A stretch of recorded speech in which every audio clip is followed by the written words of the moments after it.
everybody. So now, as they used to say on the Muppet Show, it is time for something completely different.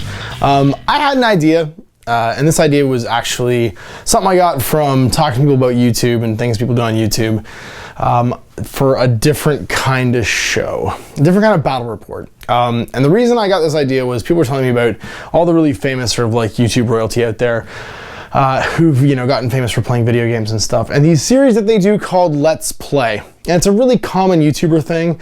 Basically, a guy sits and plays a video game and talks about his experience while he's doing it. Usually it's for the first time. So like, you get these guys doing Let's Plays about some of these survival horror games like Descent or something like that. And, or Dark Descent or whatever it is. And they're freaking out and they're screaming and they're having a terrible, like, you know, like crippling experience of fear. And I wondered, how can you sort of bring that into tabletop gaming? How can you do that in this kind of a way? And as I thought about it, I thought about all the indie games that I'm interested in and I want to try out, and all the new games and sort of lesser known games that I want to try out. And how could you make a video that sort of served as a demo or a teaser or a let's look at something kind of a video in the same way these Let's Play videos do. So this is my first one. We are going to do Let's Play the Ninth Age. Fantasy battles in the Ninth Age. So if you've never heard of this before, what this is a fan-made version. Not even a fan-made version of it. It's a completely new game. It's based on the ideas behind Warhammer Fantasy Battle, but it's completely new. They've changed the turn structure, the format. There's very specific sort of like table and terrain setup guidelines.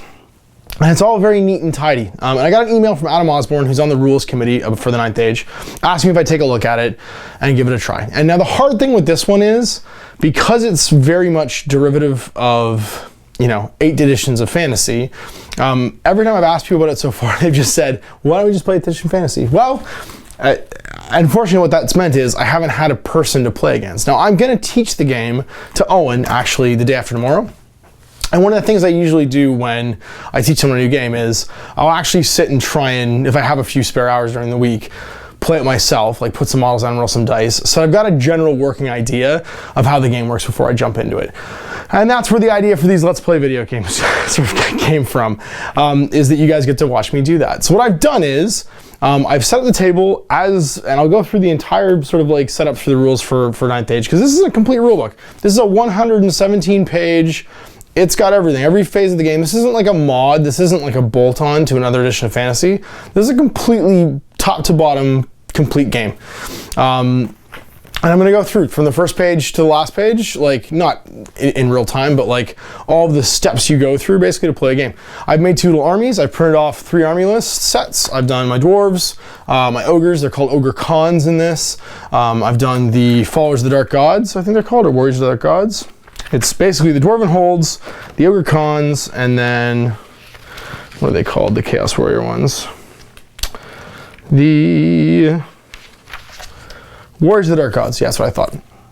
The Warriors of the Dark Gods. And I made army lists for the Warriors of the Dark Gods, because that's what Owen plays, and my Ogre Cons, and I'm going to set up and basically play a small, short, 1,500 point warband size game. So, yeah, come along with me. I hope you enjoy this. I hope it's not too schizophrenic, but basically what you're going to get to see me do is go through the book step by step with you guys, as if you guys would be doing it too. Set up a game, like from start to finish, walk you through it, and play the game to the end. It should be a quick game. It's only 1,500 points. It's a warband size game. The table even is really small, so I can't imagine it's gonna take super long. Yeah, and we'll see what you guys think. So here we go. This is my first episode of Let's Play Ninth Age Fantasy Battles. All right, so let's crack the book. Now, the first thing you're gonna notice, I laminated the cover of this so that it would be a little more robust, is I printed off a copy of the rules. So normally, this wonderful glossary right here, you see how it's got lines under all the words? I could just touch them and it would take to a page. But I'm a Luddite and I like to have printed copies of everything in front of me. I don't like to just look at things on my phone or on a tablet. I would highly recommend rules guides for Ninth Age. Just put the page numbers all through here. It's going to be a PDF anyway. The page numbers aren't going to change. So yeah, have like this be an actual glossary, because that would make my life way easier and the lives of people who print this off. So here we go, warbands and games. So the first step in anything, building an army. Now, your usual sort of like familiar restrictions are here. Point limits, you pick a point limit and then you have a minimum 25% core. max 25% rare, max 50% heroes, max 35% lords. That's a little different. And the total of heroes and lords can't be more than half your army. So that's interesting. And then duplication limit, again, you can only have so many of each type, basically. So for an average game between 1,501 and 1,399 points, these would be your restrictions.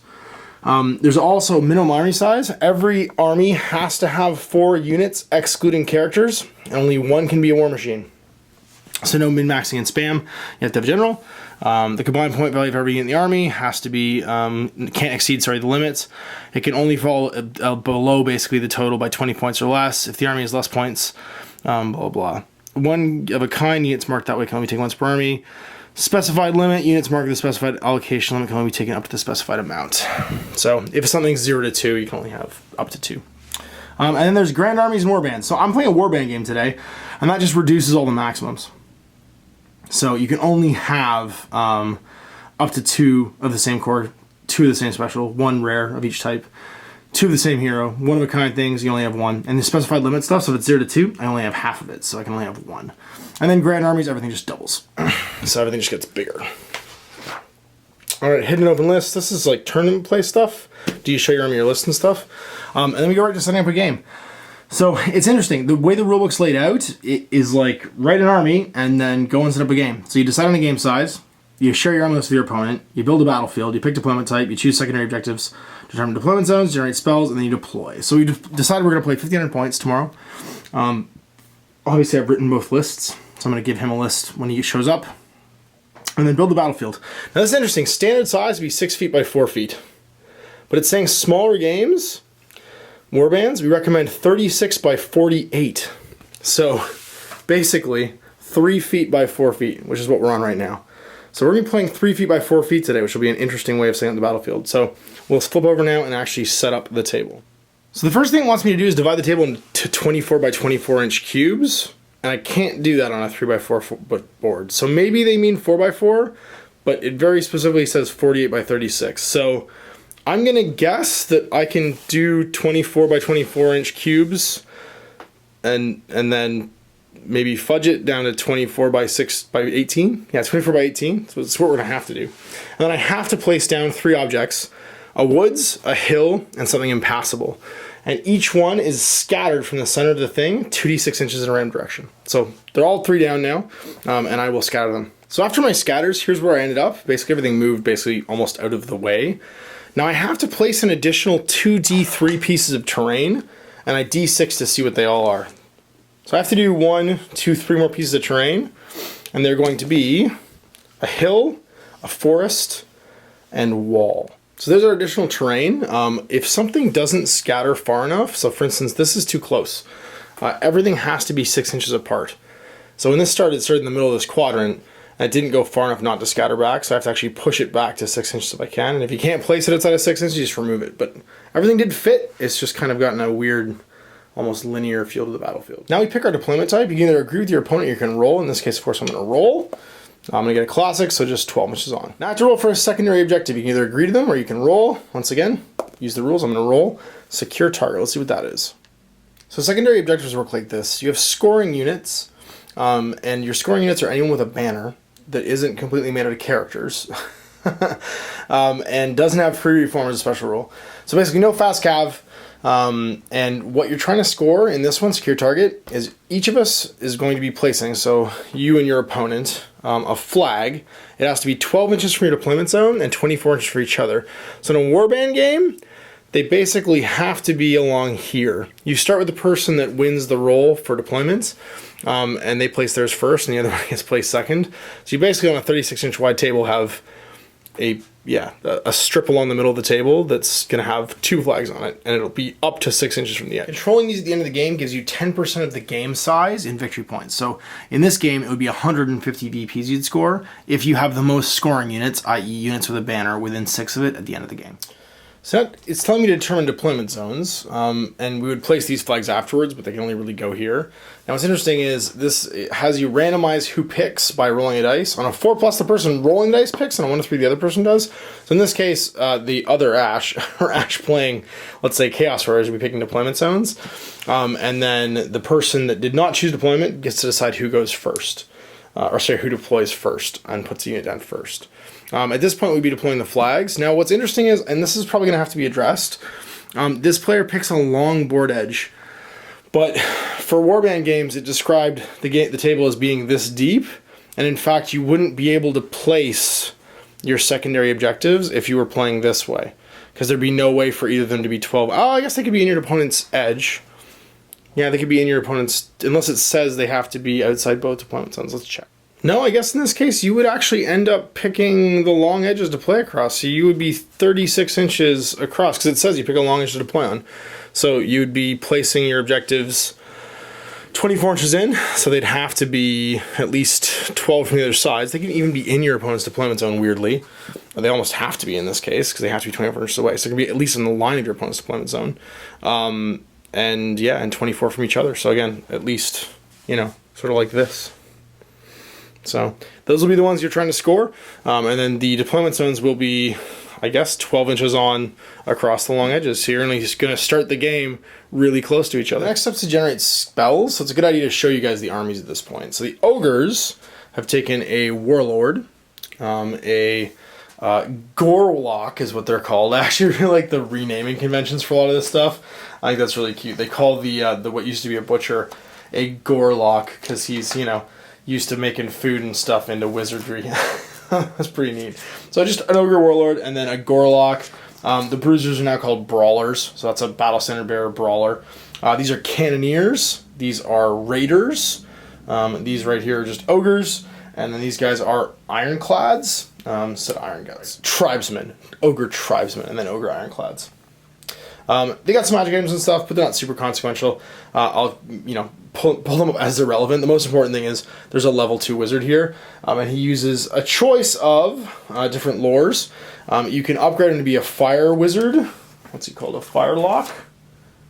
I think it's firelock. No, lavamancer. He can be a lavamancer. I just kept him as a gorlock, and that gives him access to either the path of beasts or the path of butchery. He'll be taking the path of butchery. So the spells section of the 9th Age rulebook is actually a separate document. What I was actually printed it and put it in the back of the main rulebook, so it's pretty familiar, just like the old 8th edition fantasy rulebook. It's just got the spells right in the back.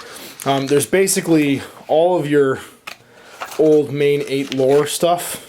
Is there wilderness, nature, shadows, yada yada. And then the path of butchery, which is the Ogre Khan's magic lore. You've got the Path of Change, the big green gods, the little green gods, which is like the big Wa and little Wa.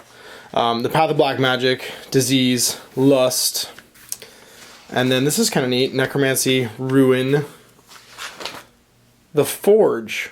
Dwarves get wizards. Neat. Or something, maybe it's Chaos Dwarves. And then Path of the Sands. And Path of White Magic, which I imagine is stuff like the High Elves use that. So, going back to the Path of Butchery, I have 2, count them, 2 spells, because I'm a wizard.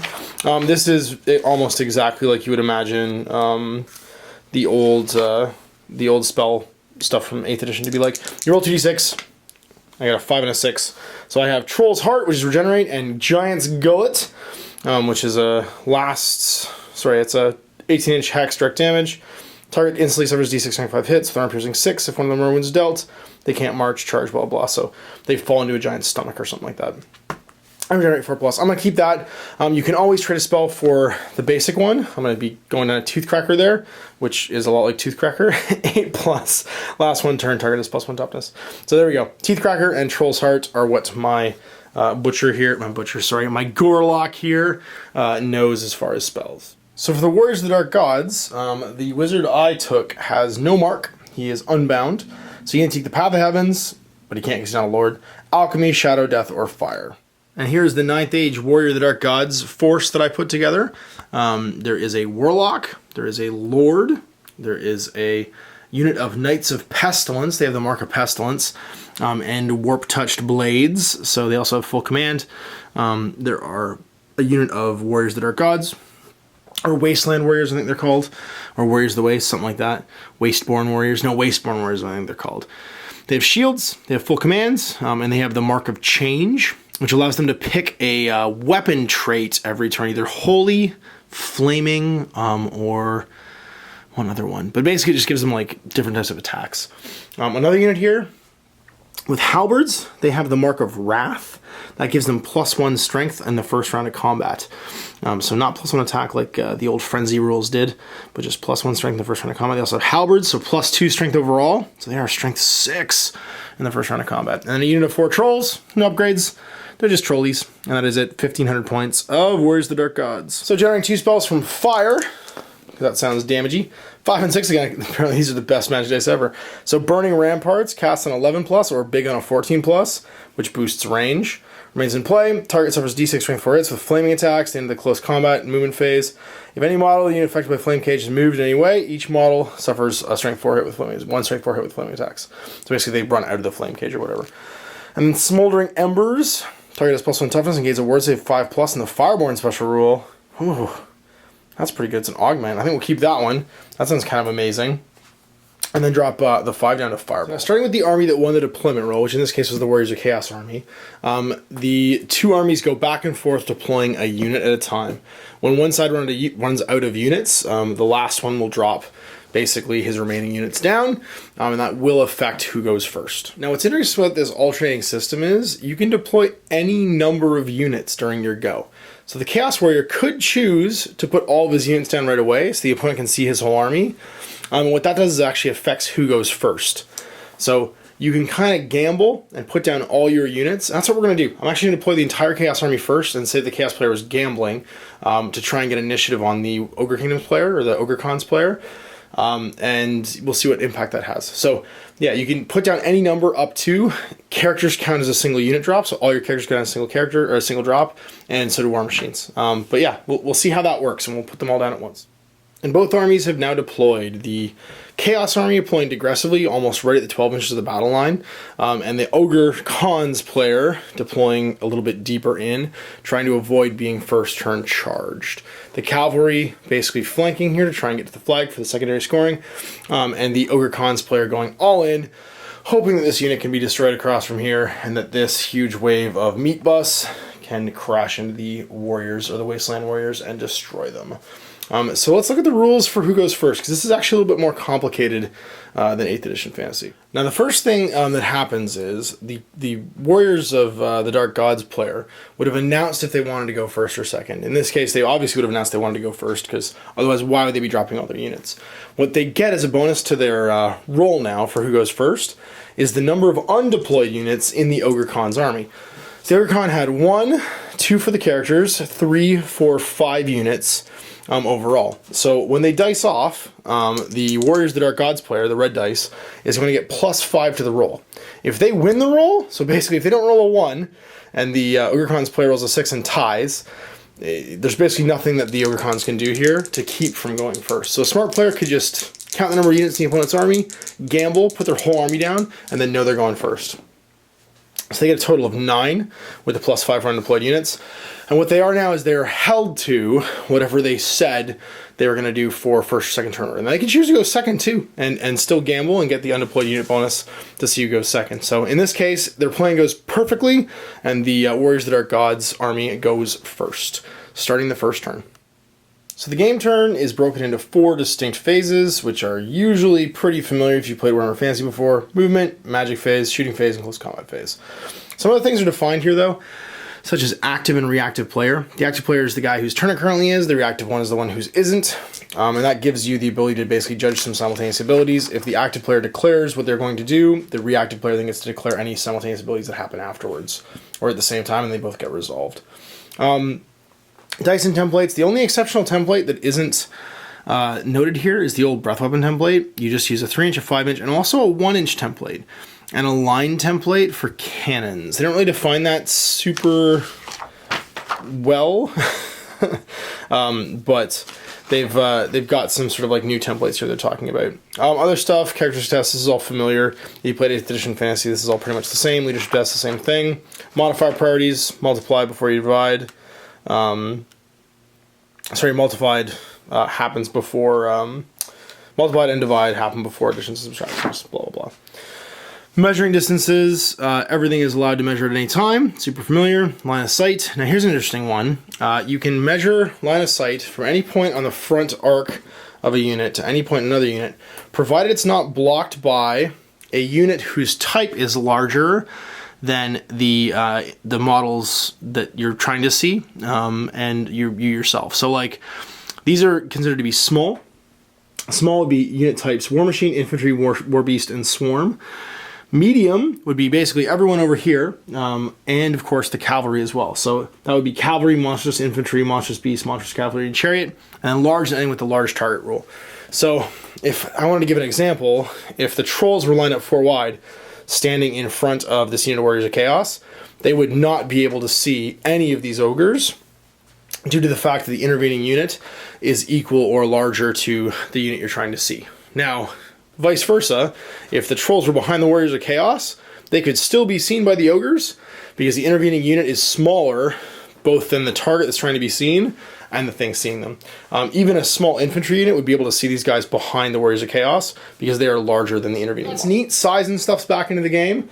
Other than that, unit spacing, you have to stay inch apart, summon units, you know, all the sort of like bits and pieces stuff for summoning units is pretty standard. And I think that's pretty much it. Like, you've got horde formation still. Horde formation is defined exactly as it was in 8th edition, so if you're on a small base, it's 10 wide for a horde, 5 wide for a rank. If you're monster infantry, it's 3 wide for a rank, 6 wide for a horde, and so on. So at the start of the move phase, the first thing that must be done is declaring charges.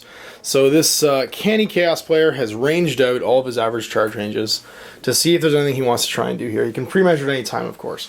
Now the closest thing in range is these trolls being able to charge this unit.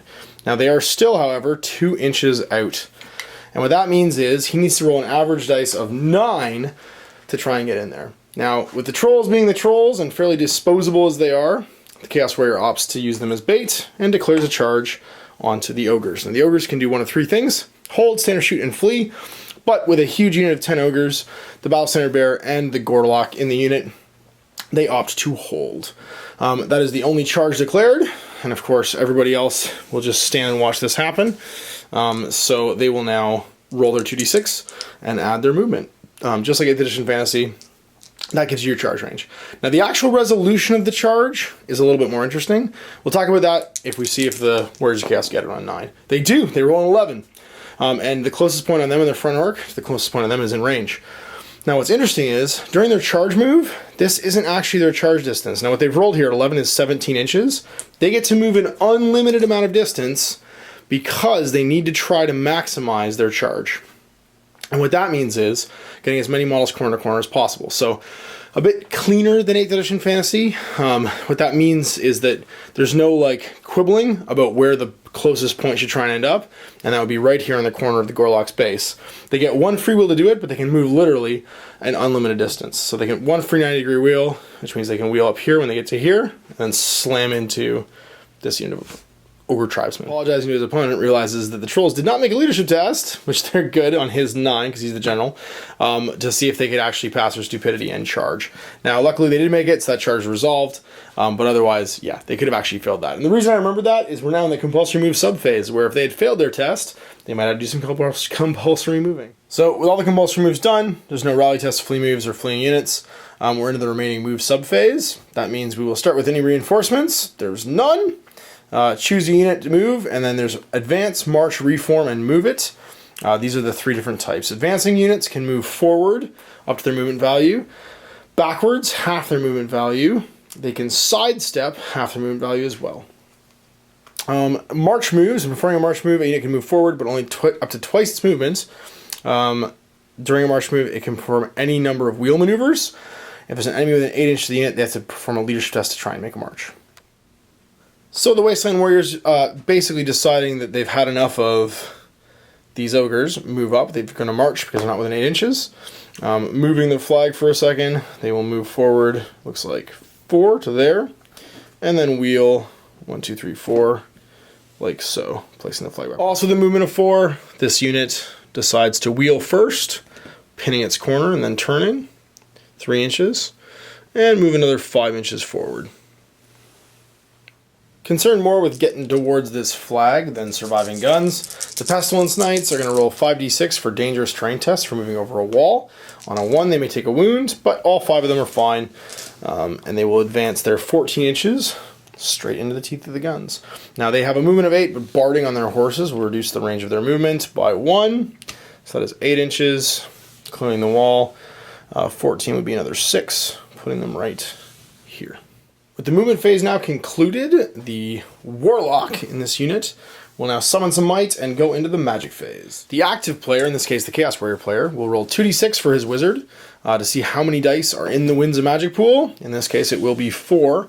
The high die roll will be the number of dispel dice given to the Warlock. So that's going to be 3 dispel dice for Warlock, 4 total power dice for the sorcerer, or the warlock. Now another small change from previous editions, only 1 channeling attempt is ever made after the dice pools are built, but you add +1 for every non-fleeing friendly wizard, and if you get a total of 7 or more, you get an extra dice. So if you had 4 wizards, you'd be adding 4 to this roll, so on a 3+, you get an extra dice. But you can't get multiple dice through channeling.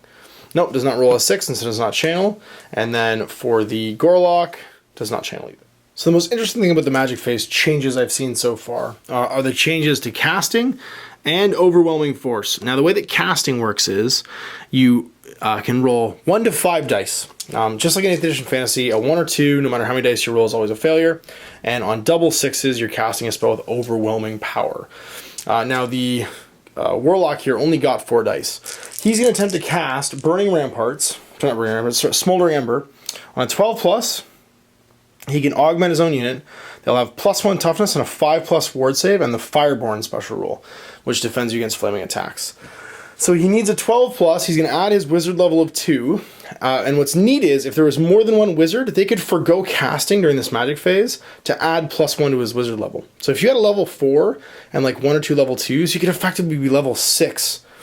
Now the final interesting thing is, overwhelming force actually doesn't just automatically cast the spell, it can still be dispelled. What it does is, it adds a total number of value of, I believe it's the number of power dice you use to cast. So if you use 6, you get like a +6 basically. And on top of that, another D3. So you'd get whatever you rolled as your total, plus you'd add D3, plus you'd add the number of power dice you used to cast the spell, which could just give you a crazy high total, meaning it goes off anyway, but it's not just automatically cast anymore.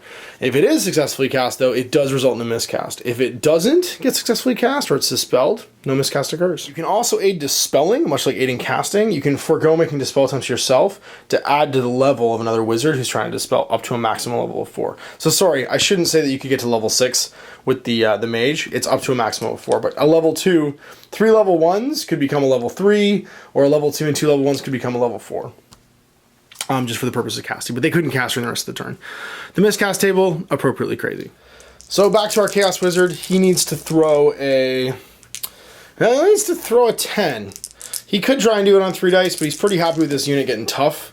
So he doesn't, says he throws all 4, gets a total of 11 plus 3 plus 2. So that's going to be 11 plus 5, 16 total. The Gorlock, even though he's in combat, decides he's going to try and dispel it. Why not? He has to beat a 16. He's level 2. He's roll 14 on his 3 dice.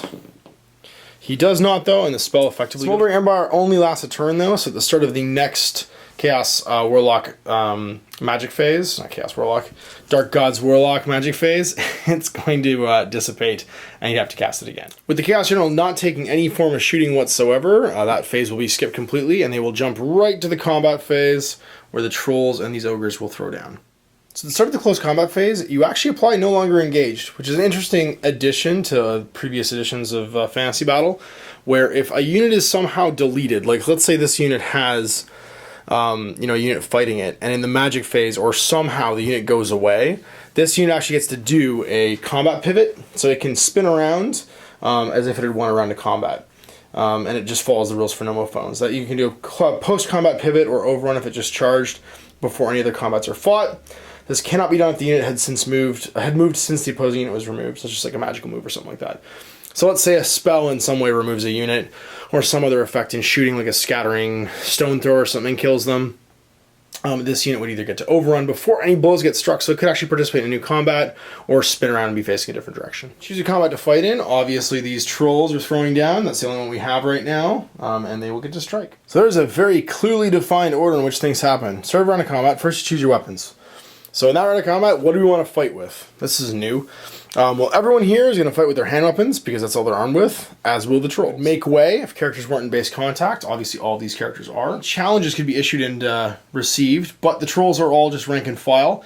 There's no one to receive a challenge from the ogres, so they just skip that step completely. So this is where you can tell this is meant to be a digital document, in that my close combat to hit table and allocating of hits gets clipped and put on another page. So obviously this is just a beta still, it's a work in progress. But if you're wondering where the weapons go at the top, it's on the previous page. Much like the name of this unit, which is Dragon Centaur. it's just gone. So the ogres, all fighting with their iron fists, will actually be going at the same time as the trolls. Their initiative are tied. Now the brawler in this tribesman unit is actually initiative 4, initiative 3 rather, which makes him the fastest guy there. He gets to strike first. He's weapon skill 5 down here. And the troll's weapon skill 3, so on a 3 or better, he will hit them. Takes away his 1s and 2s. And what's interesting is the damage section is actually after shooting and attacks way down at the end. And it is exactly the same as in 8th edition. You rolled a wound based on strength versus toughness. They are toughness 4, he is strength 5, so on a 3 or better, he wounds once, and they get to make their regenerate 4+. Now, if they roll a 6 on the regenerate, they actually get some crazy bonus effects. They do not, however, and they take a... Sorry, not if they roll a 6. If they roll 4 more successful saves, they get to roll in the Eye of the Gods table. So everyone else going at the same time. The Chaos Trolls will go first. Or the Dark Gods Trolls will go first. 12 attacks, 3 each. Now the second rank guy does get to make 3 supporting attacks because he is monstrous infantry. He'll hit on the models in base to base with the same weapon skill, but these 1, 2, 3 will try and attack the Guerrilla. He's a canny Chaos Warrior player, and he figures if he can kill him, he can get a certain magical dominance. They have the same weapon skill, 3 versus 3, so it'll be 4s to hit. 1s, 2s, and 3s will go away. And then it is toughness 5 against strength 5, so 4s, 5s, and 6s will wound. And only 1 wound is caused on the Guerrilla. Splat, he drops down to 3 wounds. And the final troll takes a swing into the Battle Center Bear, just cuz. Only hits once though. Toughness 5 against strength 5, so wounding on a 4. He'll wound. There's -2 to the heavy armor save for this fella, so he will also drop down to 3. With the trolls having swung completely, the tribesmen will now fight back. There will be 1, 2, 3, 4, 5, 6, 7, 8 of them swinging, with 3 attacks each. As a champion for 9, so that'll be 25 dice. Now, with both these sides having the same weapon skill, again, this will all be hitting on a 4 or better. The 1s, 2s, and 3s will go away. That leaves the tribesmen with 4, 8, 12, 13 hits. Strength 4 against toughness 4. So wounding the trolls on a 4 or better. And not doing spectacularly well and only getting 2 wounds. The trolls can attempt to regenerate on a 4, 5, or 6. They'll just shrug those off. And they shrug off both. Both these units have the Stomp special rule, but they can only apply Stomp to units with a smaller profile. As they're both monstrous infantry, neither one gets to do it. So now it's down to winning a round of combat. Caused wounds. Each side will get a point for each wound they cause. The Chaos Trolls caused 2, 1 each here and here.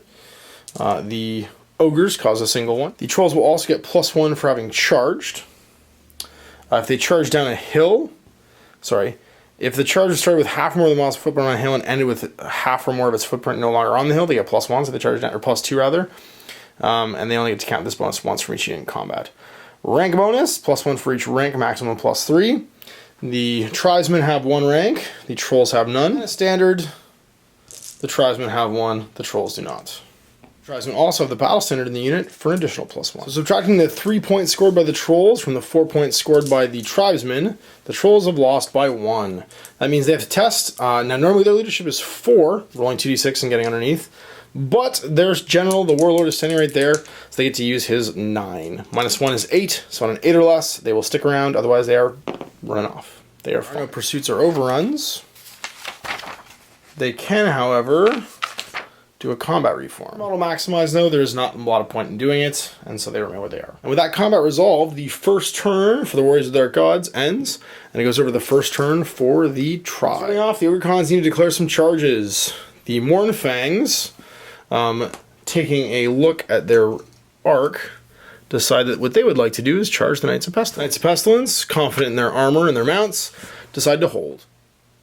The Ogre Warlord, also confident in his Ironclad's ability to get work done, declare a charge into the Wasteborn Warriors, who also decide to hold as they've currently got their Ember spell up, giving them a ward save and +1 double. Checking their ranges, there's 13 inches between these two units, so the Ironclads will roll first, needing 7 on 2 dice.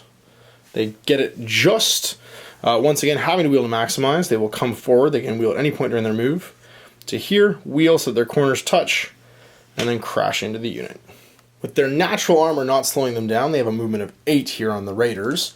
Declaring their charge against the Wasteborn Knights, they will roll 3 dice, discarding the lowest, which will give them a total charge range of 17 inches, more than enough to get there, but once again, the move is unlimited.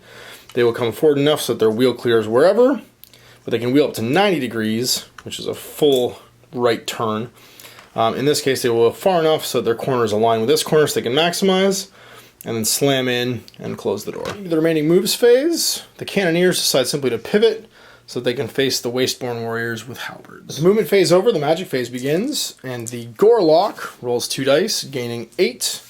Both sides attempt to channel. That will be 5 current power dice for the dispel dice for the Sorcerer, and a total of 8 power dice for the Gorlock. Needing a 6 for the Chaos Sorcerer to gain a dispel dice, he does not, and the Gorlock does not gain a power dice either. With 8 dice to play with, the Gorlock decides to start off spending 4 of them to cast Teethcracker. That requires a total casting value of 8, and he has a level of 2, and it casts with a total of 10. Let's look at the unit +1 toughness. The Warlock, or sorry, the Dark Gods Warlock is more concerned about the regenerate getting out, so he allows it to happen. This does pop the lore tribute, giving +1 to casting and dispelling and +1 toughness and immune to poison to the Gorlock for the remainder of the round. Rather, until his next magic phase, actually. So with 4 dice left, attempting to cast Troll's Heart. He's probably just actually pulling pieces off these trolls right now. He needs a 12 plus to do it. Succeeding with a grand total of 14, 15, 16, 17, 18. The Dark Gods Warlock rolling all 5 dice to try and get rid of it, and crushing it madly with a 21-23. Magic phase over, we move to the first shooting phase where someone's actually firing guns. The Cannoneers, with their cannons, get D6 shots per model, ignoring moving, multiple fire penalties. But they do get the penalty for range.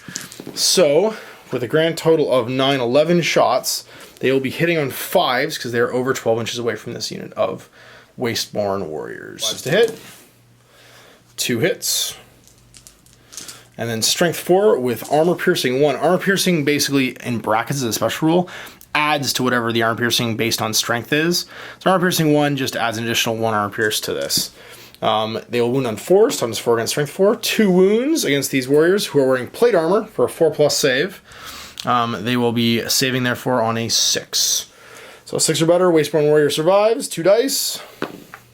Neither one saves, and 2 of these halberdiers go down. Another interesting thing about the Cannoneers, their cannons themselves count as halberds now in combat. Without having suffered 25% casualties, they do not need to make a panic test, and therefore we move on to the combat phase. As the active player is currently the Ogre Khans, the Ogre Khan decides he would like to try and break these trolls before anything else happens, and moves directly to there. His weapon choice is obviously Iron Fists, hand weapon for everyone here. The Brawler going first. Weapon skill 5 against weapon skill 3. Hitting only once. Wounding on a 3 or better. And does not wound. The trolls dividing up their attacks much as before. 1, 2, 3 of them will all place their attacks into the Gorlock. Hitting on a 4 or better. Uh-oh, Gorlock's in trouble. And then wounding on a 5 or better because he is currently toughness 6 because of his lore tribute. but succeeding in 2 wounds. He only has 1 remaining. The final troll swinging into the Battle Standard Bearer Brawler on a 4 better, hits twice. On a 4 better, wounds twice. He is also down to 1 wound. The Guerrilla taking his 4 attacks, swinging into the trolls, hitting on 4s. He goes at the same time as them, wounding on 4s. Wounding once, 4+ regeneration save. They fail, so down to 1 wound on this troll. Tribesmen throwing 25 attacks again with their Iron Fist because of the champion. Actually, Iron Fists are now additional close combat weapons, meaning they have 4 attacks per guy, so that 8 tribesmen would throw out 32 attacks. 33 because of the champion. Rolling 16 dice and adding 1. We've got, taking away the 1s, 2s, and 3s, it looks like 6 hits with the first roll. Adding 1 more dice for the second roll, so 6, and then the tribesmen managed to land 5, 8, 14 total. And 1 more dice on a 4 better wounding against these trolls, strength 4 against toughness 4. The troll is now required to make significantly more than 2 saves. It will be a grand total of 5, 10, 11 armor saves. Not armor saves, actually regeneration in this case. If they make 4 more though, they roll in the Eye of the Gods. And they fail a grand total of 4, 6, 7 of them. Pass 4 saves, and they get to roll in the Eye of the Gods chart. Only 1 troll is still standing. On the Eye of the Warp chart, that troll has +1 toughness. Totaling wounds in that combat, 4 wounds were caused by the trolls and the 2 characters, and 8 wounds were caused by the tribesmen. The tribesmen also have a banner, a battle standard bearer, and a rank. Reducing this pool by 4 for the wounds caused by the trolls, we are left with 7 total wounds. That takes his leadership of 9, which may actually be at a range now, down to 2, so it doesn't really matter if he's in range or not. These trolls need to roll Snake Eyes to pass. They do not. Tribesmen off to pursue the fleeing troll. They will roll 2 dice to pursue him. He will roll 2 dice to flee. Pursuits in 9th Age are handled pretty elegantly. The unit is turned to face directly away from the unit in combat with the most complete ranks. Now there's only 1 unit here, so that's simple. And then rolls 2d6 to see how far it flees. The pursuing unit rolls 2d6 to see how far it pursues. And you move the unit. Now you would actually move this fleeing unit first, and as it comes into contact with an enemy unit, it gets pushed additional inches until it clears it. But it must make a dangerous terrain test that it fails on a 1 to 3. It passes though, and actually completes its move to the other side of the Chaos Warriors. Having piled forward 4 inches, the BSB and his unit now finds themselves here directly after that. First combat resolved. The unit of Ironclads with the Warlord will now take some impact hits, which are initiative 10. They have a Meat Avalanche special rule, allowing them to do a impact hit in enemy units and base to base on the round in which they charge. Now characters get to actually make D3 impact hits if they have this special rule, Meat Avalanche. He still only makes 1, but they get to use their own strength, so his strength is 5, and add 1 to it for each complete rank in the unit. So that'll be 1 impact hit at strength 5, 6 against this unit's toughness 5. It's wounded. It would be armor piercing 3. So plate armor and a shield would go down to a grand total of 6+. And they make it. The remaining 3 Ironclads with their rank bonus become strength 5, wounding on 4s. 1 wound, -2 save, so the 3+ would become a 5+, and they make it. So with crazy high initiative, the Chaos Lord will go first. Sorry, the Wasteborn Lord, just Warlord I think maybe, goes first. Lord of the Dark Gods. He has a total of 5 attacks. He's using his halberd he was equipped with, and he is weapon skill 8 against weapon skill 3. Now these Lord of the Dark Gods actually should have made a fear test already on his leadership of 9, which they passed, so they are still weapon skill higher than everybody else. Hitting on 3s, he will just attack the unit itself. And with a current strength of 6, he'll wound on 2s. With 2 wounds and -3 save, the heavy armor on these fellows will not protect them. They take wounds down to 1 on a model. The Wasteborn Warriors now get to attack at initiative 5. 1, 2, 3, 4 of them are in base to base, one of whom is a champion. That will be 8 attacks, 9 for the champion. And then 1, 2, 3, 4, 5, 6 additional supporting attacks. So that's a grand total of 50. Weapon skill 5, hitting on 3s. 1s and 2s will be removed. And then wounding on 4s, only strength 4 against the defense 4, toughness 4 of the ogres. Ironclad's taking 3 more wounds. They can save these on a 6 or better though, as there's only an AP of 1. So 6 or better, they save none, and Ironclad is completely removed. Chosen Warlock making his 2 attacks at weapon skill 5 as well, both hits. Wounding on 4s, both wound, and saving on 6s, they are saved. With the unit having now completely attacked, we will go down to initiative 4, which is the Ogre Warlord. He has a grand total of 5 attacks. With his paired magical blades, his Fencer's Blades, that becomes 6. He'll hit on 3s because he has weapon skill 10 from his magic swords. And he will wound on 3s as he has strength 5. So with 1, 2, 3, 4 saves, the warriors will have to make 5+ armor saves, the -2, of which they make none, and then 5+ ward saves from the spell, the Ember spell currently on them, of which they fail 3, so 3 will die. The Ironclads now making their attacks with 1, 2, 3, 4, 5, including a champion. That will be 3 times 5, 15, 16 attacks with grand 4s. And then wounding on 3s, as they are currently toughness 5. 3s to wound, strength 6. These 2 go away, and 5 more saves of 6+ need to be made, as they are -3 to saves. And then 5+ ward saves, 2 more will die. Also initiative 0, there will be 1, 2, 3 stomp attacks from regular guys, and another stomp attack from the boss. So 3 strength 4 stomp attacks, wounding on 5s. 1 wounds, with a 4+ armor save, the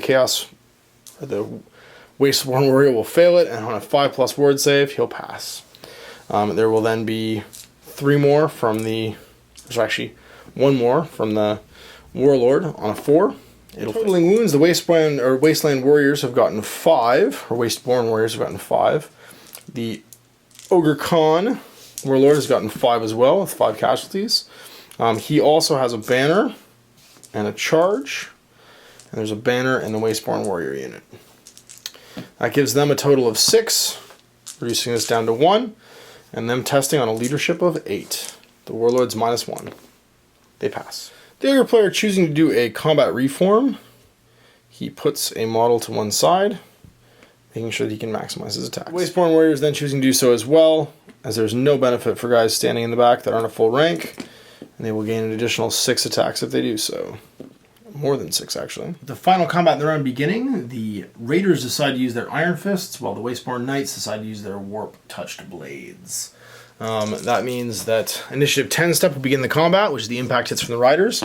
They make D3 each. That will be 3, 6, 7, strength 5 of the mount. Wounding on 3s. That will be a grand total of 5. At -2 save, a 1+ armor save from the Barded Mounted Full Plate and Shield will be reduced to a 4, 3 or better. And they pass them all. The next initiative step will be 5. These Knights, reducing the weapon skill of everyone in base to base with them down by 1, will be hitting against weapon skill 2, weapon skill 5. They have 2 attacks each, which is 10 attacks, +1 for their champion for 11. On a 3 or better, they remove the 1s and 2s. And then wounding on a 3 or better, toughness 4 against strength 5 because of the +1 strength from their Warp Forged Blades. They will wound 3 times. -2 to the armor save. 2+ becomes 4+ for the Raiders. 3 4+ saves. They pass all but 1, and one of the Riders takes a wound. There's 2 remaining. It's now fighting as they are also faster. The Evil Steeds being weapon skill 3, and the reduction of weapon skill here down to weapon skill 2 means they hit on 3s with 5 attacks. 3s. Strength of 4, they'll wound on 4s. And that's -1 save, so 3+ saves for the Raiders. They make them. Fighting back now, the Raiders themselves have 9 attacks, 10 for a champion. They should have remembered to force these guys to make a fear test, which they passed. But they will hit on 5s due to their weapon skill reduction. They hit 4 times. 4 against toughness 4 for the Wasteborn Knights. They wound 3 times. The Knights will save on a 2 or better though, due to their 1+ armor saves, and only -1. They're Beast Mounts now with 12 attacks. Their weapon skill also reduced, they will hit on 5s. So 2 hits, strength 5 against toughness 4, wounding on 3s. And a 3+ armor save for the Knights, which they pass. Combat attacks are not made by the Monstrous Cav due to these being classes the same size, and therefore we will count combat results. There is 1 wound for the Wasteland Warriors. They also have a banner. The Raiders caused no wounds, but they did charge. And that is really it. So the Wasteland Raiders actually losing by 1. Their leadership of 7 dropping down to 6. And they pass. 2 small mistakes in that combat. It's worth noting that actually the toughness of the mounts here have been raised to 5 and use the best of the combined profile. So they would be toughness 5 in the combat. They've also had their weapon skill increased to 8 from 7 in the previous edition. So leadership 8 and toughness 5 Raiders. So turn 1 ends with the destruction of the trolls now fleeing, and turn 2 begins. The Wasteland Warriors, the Warriors of the Dark Gods, taking their first turn and declaring their charges. This Wasteborn Warrior unit checking line of sight against the Raiders, and with them in, declares a charge into their flank. Forced to hold due to already being in combat. No other units will be charging, and therefore they roll their distance. Get 2 for a total of 6, but luckily are in range. So they get to wheel up to 90 degrees, and then maximize themselves hitting the unit. While she part of the phase, this remaining troll can attempt to rally on the general's leadership. He does, and spins to face. Phase now for the Wasteborn Sorcerer, or Warlock rather. He gets 6 power dice. 5 dispel dice go to the Gorlock. Toughness boost now expired on here. Grand total of 5 dice. Sorry, channeling test. He fails. Channeling test for the Gorlock. He fails. To try and get the same spell off as before and boost his unit's toughness and ward save. He gets a phenomenal roll with a total of 6, 10, 12. Then the Gorlock, putting 4 dispel dice down, rolls a 8, 9, 11, and actually fails. The Burning Ember going back into the unit, their toughness increasing and gaining a 5+ ward save. The Warlock also able to do a lore tribute, a direct damage spell instantly that does D6 strength for hits. However, he's currently locked in combat. The shooting phases they're known to do, and going directly to combat, the Wasteborn Warriors who charged elect to start the round. Going at highest initiative to lowest, we would start with initiative 5 on all of the Wasteborn Warriors, and the Halberds will go for Warriors, throwing 19 attacks, 13 across the front plus 6 supporting, and with their Mark of Wrath, they gain strength 6 the round they charge. Dice hitting on 3s, 1s and 2s being removed. To 6, they will wound the Raiders on 3s, as they are toughness 5, we now remember from this previous round. 1s and 2s being removed again. There's 12 5+ armor saves on the Raiders. This may just delete the unit. They pass a grand total of 5 of them. That will be 7 wounds. That means that the 5, 6, 7, there's 1 wound remaining on one of these fellas. Part, of course, is the Wasteborn Knights are going at the same time, and all will get to attack with another 13 dice. On 3s, 1s and 2s being removed. 4s, due to them being toughness 5, and their warp blessed weapons being strength 5. That's 5 wounds, forcing 5 armor saves on the 1 wound remaining Raider. Its 4s are better, but he fails 3 and is removed. With no foes remaining in the combat, the Wasteborn Warriors elect a combat pivot, as do the Knights. Combat in the round. At the beginning of it, the Wasteborn Warlord declines to issue a challenge, but the Ogre Khan does. The Chaos player, being savvy, accepts with his chance. Step is still the Lord. He attempts to brutalize the unit. He has 5 attacks still with his halberd, hitting on 3s. And then removing on 2+ some wounds. That will be 3 at -3, and therefore no saves. That is another unit killed, and another Ogre down to 1 wound. The Wasteborn Warriors themselves now going 1, 2, 3. He can be included as he has the same profile as the Warriors. 4, 5, 6, 7. Not in the challenge. Plus an additional 2, 4, 6, 8, 9. So 14 plus 9 is 23 attacks. Have to make a fear test, which they passed. Would have affected his attacks, but is irrelevant in this case. Attacks now directed completely into the Tribesmen on 3s. 1s and 2s being removed. 4 are better now. 1s and 2s and 3s being removed. 9 wounds into the unit and forces 10 6+ armor saves. Better to save. None are passed. And 1, 2, 3 are deleted. The banner remains. The champion that remains. 2 wounds left. 1 left because there was a wound floating on an ogre. Champion now in the challenge will make his 3 attacks into the Tyrant. The Warlord. None of which hit. 4 step, the Warlord gets to make his attacks. He will have 5, 6 for his paired weapons, hitting on 3s. Hitting 6 times. He is strength 5, so wounding on 3s. 4s actually, because they're on toughness 5 right now because of the spell. And a -2 to their save, meaning they save on 5s or better. And their ward save of 5s or better. 4 are dead. Oh, sorry, he's dead 4 times. Finally, the champion from the Ironclads with 4 attacks, hitting on 4s, wounding on a 3 or better, and does not wound. Automatically hitting 5 or better. It wounds from the Ironclad. They fail their save. They fail their ward save. And finally, from the Warlord wounds as well. 5 or better to save. 5 or better to save. Does save with the ward save. That round, the tribe managed to score a grand total of 5 wounds in the melee. They scored 12. They also have a banner and a rank. Seeing this by 5. The Ogre Khans have lost by 9. Their leadership is now 0. They need to roll double 1s to pass. They do not, and they will flee. Turning about face directly where they are. They will then roll their flee distance of 2d6. They roll 5 inches and are moved. Flee ends here. The Wasteborn Warriors looking to pursue 8, and destroy these. The Warlord and his bodyguard were destroyed inside of 6 inches. They are forced to make a panic test, which they pass. There. I did not roll snake eyes. They did not stay in combat, but also they did not flee. Grim for the Ogres at the start of turn, or the bottom of turn 2. They can issue some charges. With nothing to lose, the Tribesmen issue a charge into the Wasteborn Warriors.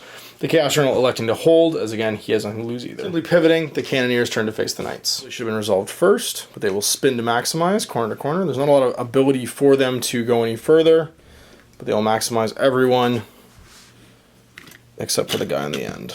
Phase begins for the Tribesmen. They get to roll and get 7 power dice. Let's go for the Wasteborn Sorcerer. An attempt to channel is made by the Gorlock, which fails. By the Wasteborn Warlock, which passes for 5 dispel dice. Defense, the Gorlock throws 3 dice into the 8+ Teeth Cracker, which goes off with a total of 10. The Wasteborn Warrior deciding to spend 2 dice to stop it, as both toughness and regenerate would be bad.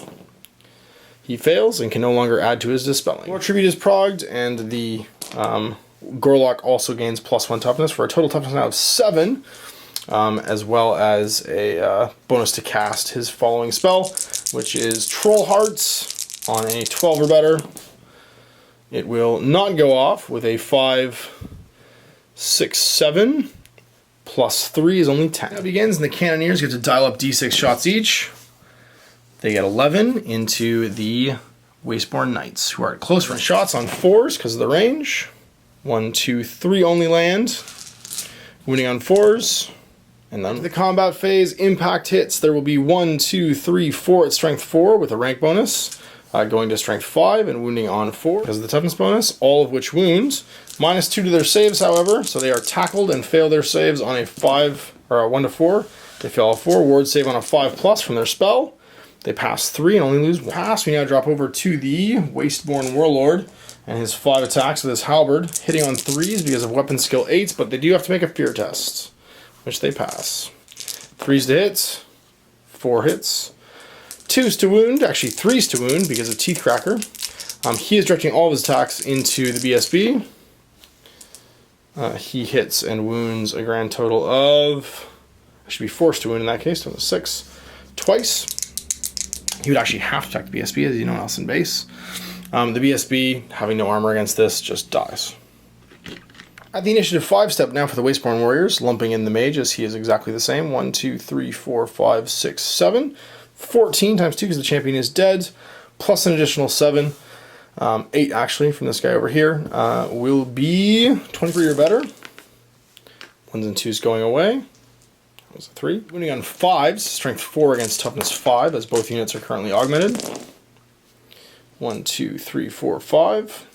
-1 save. Light armor giving a 6+ save. 1 is passed, 4 fails. 2 wounds remaining on this one. To the ogres now to fight. The mage having exactly the same profile, but not an additional hand weapon. We have 1, 2, 3, 4. Times 4 is 16, plus 9 is 25, plus an additional 4 is 29. He attacks the first roll on 4s. 1, 2, 3, 4, 5, 6. 1 and rolling again. Now it's 29. 6 plus 6 is 12. We're against toughness 5 now because of their spell, winning on 5s. That'll be 1, 2, 3. Minus 1 to their saves. 3 plus becomes 4 plus with a 5 plus ward. And 1 more dies. They're able to stomp 1, 2, 3, 4, 5 times at strength 4. They will hit automatically, wounding on 4s, 5s actually, and do no wounds. Round the Tribesmen, causing 2 wounds. The Wasteborn Warriors causing 5. Charged for 6 and have a banner for 7. The Tribesmen have a banner for 3. Rank, cancel each other out. So reducing this pool by the 4 the Tribesmen earned. The Tribesmen are currently leadership of... Leadership 3 actually, because the Garlock's leadership 7. And they fail. Directly to face, they flee 7 warriors electing to pursue. They get 7 as well. Impact the unit, and the game ends. So there you have it. Let's play Fantasy Battles, the 9th Age. My first shot and crack at the rules for the community-written, fan-based, indie version of Fantasy Battles. And it was an interesting game. What I found interesting about it, first of all, was the setup and table layout options. It was very clear, it was very concise. I don't know that they'd played warband size games up to this point because obviously it led to some interesting interactions where I had to pick a long table edge. It flipped the game to only being 36 inches wide. It made the flag placement a bit interesting, and overall the game was very quick because your armies were almost always in charge range. There was a first turn charge right at the very, very beginning. So whether that's intentional or not, I don't know. I hope you guys get to check out the video on the rules community or the rules committee, and if that's not intentional, obviously it's, you know, something you can bug out. If it is, perfect, keep it in. It did make for a quick game. It only went 2 turns, and combat was initiated very, very quickly. It did mean that shooting and magic were a bit marginalized, and I think when we play a larger game, when I teach Owen how to play, you guys will get to see more of that. But this went through the basic mechanics. Interesting things, parries being gone. It made infantry a little bit more squishy. The magic phase, being able to pool your dice and add casting and dispelling together, was a bit interesting as well. And generally the army books were interesting. Some tweaks. It feels like there were units they thought were undervalued or underrepresented, and they got a bit of a boost.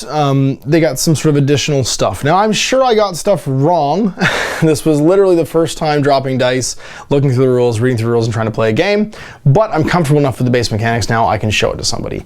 For those of you who played 8th edition Fantasy, it's not that different. It feels very similar. What it feels like is almost a community pack of new spells, new abilities, and a new setup and game winning options that have been bolted onto 8th edition Fantasy. Now, the basic sort of like moving, getting around the table stuff's all pretty familiar.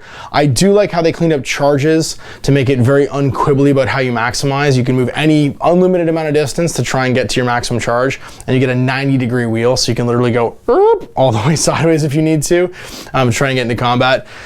Makes resolving charges nice and simple. And should make it so that unless there's stuff in the way, you're always maximizing your charge if you can. I also like the way they did fleas, just turn directly away from the biggest or highest rank bonus unit that you're in base to base with, and then just take off, move the unit, try and impact it with the next unit, and so on.